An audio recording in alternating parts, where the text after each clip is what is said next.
And in fact, a world without God ends up being very similar to a world of the animals. Hi, I'm Barak Lurie, and today I want to talk to you about how atheists themselves don't necessarily believe in atheism. Yeah, that's right. I mean that.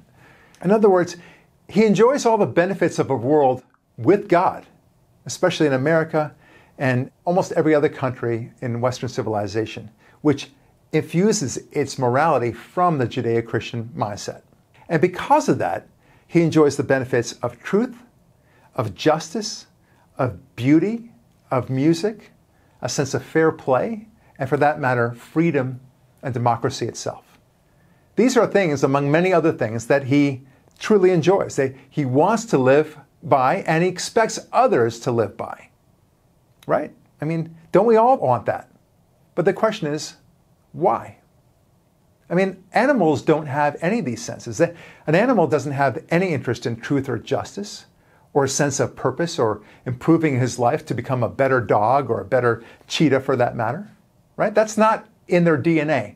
But for us, for we humans, we for some reason have this sense of a better tomorrow, of progress. But in our quest to have a better world, we really should ask ourselves, why is it so? Why? Why do we strive for beauty and music and art? Why do we strive for truth? Why do we strive to make the world a better place? This is something that the atheist really can't understand and doesn't want to understand.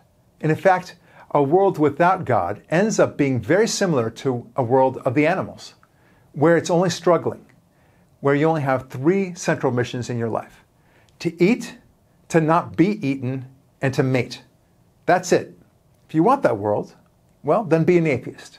But if you don't accept that world, if you don't think that's what your purpose in life is, then maybe you're not an atheist. But just remember my mantra. Even when I was an atheist, I used to say, I'm an atheist, but thank God nobody else is, because I know the dangers of a world without God.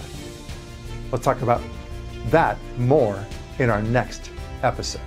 Thank you for listening. We'll talk with you next week.